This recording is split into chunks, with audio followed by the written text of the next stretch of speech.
گرمی کی وجہ سے اعتکاف میں غسل کا حکم۔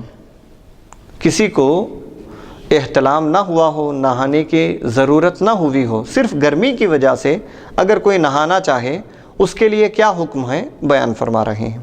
علامہ کاسانی کی اس عبارت سے اعتکاف سنت کی شرط بھی معلوم ہو گئی، کیونکہ اعتکاف نفل ایک دن کا ہو تو اس میں بلا عذر شرعی مسجد سے نکلنا اس اعتکاف کے بطلان اور فساد کا موجب ہے۔ یعنی نفل اعتکاف اگر ایک دن کا ہے، اس میں بغیر کسی وجہ کے، بغیر کسی سبب کے مسجد سے باہر نکلنا یہ اعتکاف کو توڑ دیتا ہے۔ اس لیے اعتکاف سنت میں بھی یہی قاعدہ جاری ہوگا، کیونکہ وہ پورے 10 دن کا اعتکاف ہوتا ہے، 10 یا 9 دن کا اعتکاف ہوتا ہے، اس لیے اس میں بھی بلا عذر شرعی نکلنا اس کے ٹوٹنے کا سبب ہے۔ بعض لوگ یہ سوال کرتے ہیں کہ گرمیوں کے موسم میں 10 دن بغیر غسل کے گزارنا سخت تنگی کا موجب ہے، یعنی بہت پریشانی ہوتی ہے، بغیر نہائے ہوئے رہنا مشکل ہے، بدن پسینے سے شرابور ہو جاتا ہے، گرمی اور بدبو سے سخت برا حال ہو جاتا ہے۔ اس صورت میں کیا یہ ممکن ہے بدن کو ٹھنڈک پہنچانے کے لیے غسل کر لیا جائے؟ اس کا جواب یہ ہے کہ یہ سوال ایسا ہی ہے جیسا کہ کوئی شخص یہ کہے کہ گرمیوں کے لیے دنوں میں پیاس سے برا حال ہو جاتا ہے، کیا تشنگی دور کرنے کے لیے روزے میں پانی پینے کی اجازت ہے؟ دیکھیے، جہاں اعتکاف میں نہانے کے لیے سوال ہو سکتا ہے تو وہاں یہ سوال بھی ہو سکتا ہے، گرمیوں میں بغیر پانی پیے ہوئے پورا دن پیاسا رہنا یہ بہت مشکل ہے، تو سخت گرمی میں کیا پانی پینے کی اجازت ہے؟ تو آپ کہیں گے بالکل اس کی اجازت نہیں ہے، تو پھر اعتکاف میں بھی بالکل بغیر کسی وجہ کے، یعنی احتلام کے بغیر صرف ایسے ہی گرمی کی وجہ سے نہانے کی اجازت نہیں ہے۔ جس طرح روزے کی حقیقت یہ ہے کہ طلوع فجر سے غروب آفتاب تک کھانے پینے اور عمل زوجیت سے رکا جائے، یعنی روزے کی حقیقت کیا ہے؟ فجر سے لے کر کے مغرب تک کھانا پینا اور نفسانی خواہشات سے بچنا یہ روزہ ہے۔ اسی طرح اعتکاف سنت کی حقیقت بھی یہی ہے کہ 10 دن تک مسجد میں قیام کرنا، بغیر کسی ضرورت کے، شرعی ضرورت کے مسجد سے نہ نکلنا، یہ اعتکاف کی حقیقت ہے۔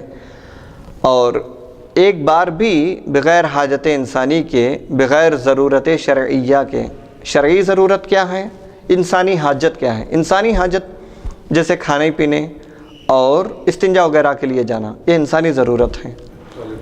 ٹوائلٹ کے لیے جانا، کھانے پینے کے لیے۔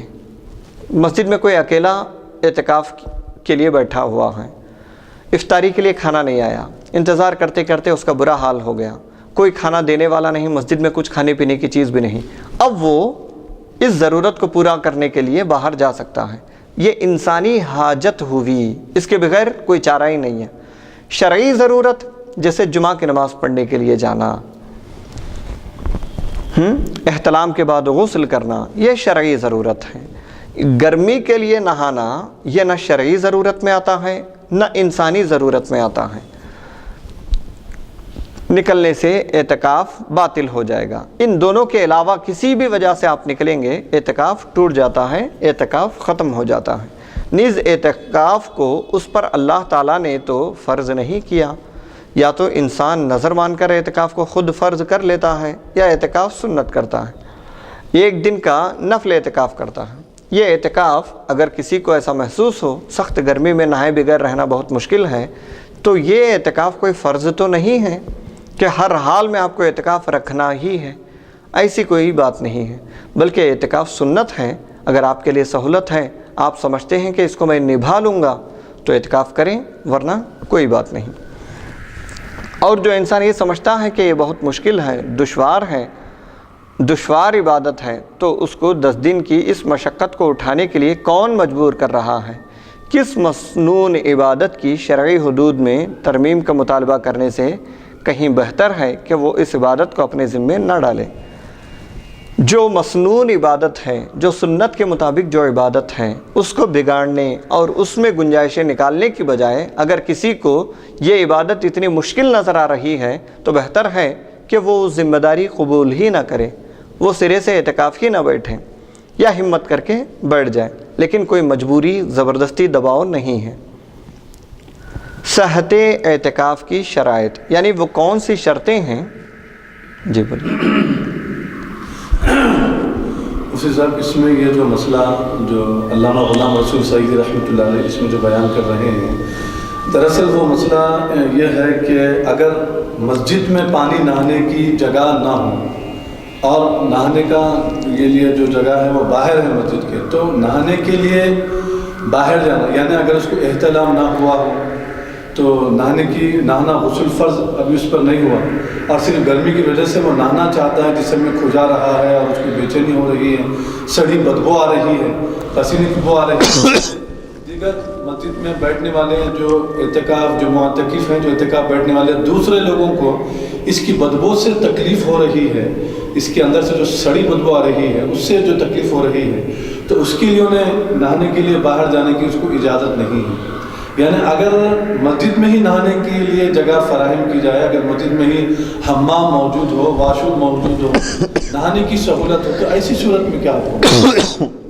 بھائی اگر مسجد میں سہولت نہانے کی نہیں ہے، واش روم نہیں ہے، حمام نہیں ہے، اور اس پر غسل فرض ہو جائے، یعنی اس کو نیند کی حالت میں احتلام ہو جائے، یا پھر احتلام ہونے کے بعد اگر وہ اب نہانا چاہتے ہیں، کہ نہانا فرض ہے اور مسجد میں ایسے ہی وہ نہیں رہ سکتا نہائے بغیر ناپاکی میں، تو فرض نہانے کے لیے اگر مسجد میں واش روم نہیں بھی ہے تب بھی وہ باہر جا کے نہا کر فوری پھر وہ واپس آ جا سکتا ہے۔ یہ تو فرض غسل کے لیے۔ اب ایک ایسا غسل جو گرمی کی وجہ سے یا پسینے کی وجہ سے وہ نہانا چاہتا ہے اور مسجد میں واش روم موجود ہے، تو اس کے لیے کیا مسئلہ ہے؟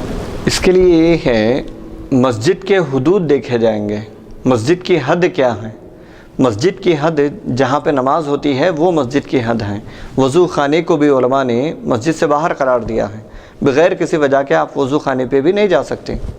کچھ لوگ اعتکاف میں رہتے ہوئے وضو خانہ، استنجا خانہ وغیرہ یہ مسجد کی حد سے باہر ہے۔ یہ علماء نے بیان کیا ہے، استنجا خانہ، وضو خانہ یہ مسجد کے حد سے باہر ہے، جو نماز جہاں تک پڑھی جاتی ہے وہ مسجد کی حد ہے، تو اس صورت میں اس جگہ بھی جانا مسجد کے باہر ہی کہلائے گا۔ تو اسی وجہ سے نہانے کی بھی اجازت نہیں ہوگی۔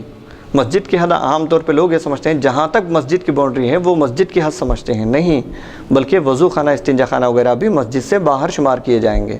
اعتکاف کرنے والوں کو یہ بھی خیال کرنا ہوگا، لوگ پان، بیڑی، سگریٹ کے عادی ہوتے ہیں، تو وضو خانے پہ جا کر کے پان کھاتے ہیں، سگریٹ پیتے ہیں، گٹکا کھاتے ہیں، سمجھتے ہیں کہ ہم مسجد کے اندر ہیں۔